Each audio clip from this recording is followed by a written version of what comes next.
नाशिकच्या उमराणे येथील श्री रामेश्वर खासगी उत्पन्न बाजार समितीमधील कांदा व्यापाऱ्यांना शेतकऱ्यांचे कोट्यवधी रुपये त्यांनी थकवलेले आहेत। थकबाकीची रक्कम मिळावी या मागणीसाठी आता पणन उपसंचालक आणि अधिकाऱ्यांना घेराव घालत शेतकऱ्यांनी ठिय्या आंदोलन केलं। यामुळे काही काळ तणाव देखील या ठिकाणी निर्माण झाल्याचं दिसलं।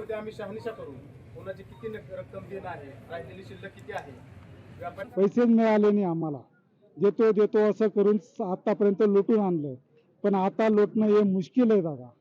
आणि दिलेच नाही तर मी आत्महत्या करेन। माझ्या पुढे पण कोण नाही, मागे पण कोण नाही, माझा संसार हा उद्ध्वस्त झालाय।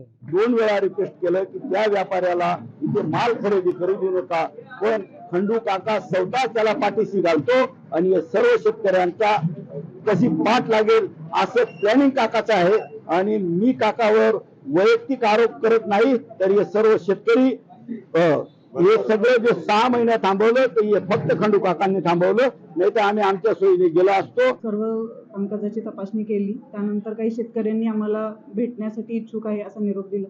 आम्ही त्यांना भेटलो, त्यांच्या ज्या काही भावना आहेत त्या समजून घेतलं आणि त्यांचं जे काही म्हणणं आहे त्यानुसार त्यांना त्यांचे जे काही अर्ज असतील त्याच्या पावत्यासह किंवा ते जे काही प्रूफ असतील त्यांच्यासोबत ते त्यांनी यार ऑफिसला द्यावेत, आमच्या ऑफिसला द्यावेत आणि बाजारच्या ऑफिसला पण द्यावेत आणि त्यानंतर त्याची शहानिशा करून त्यावर योग्य तो निर्णय घेतला जाईल आणि ही जी काही गोष्ट आहे याचा अहवाल आम्ही पणन संचालनालयाला सादर करू। लोकशाही मराठी ऐका, पहा, जागरूक रहा।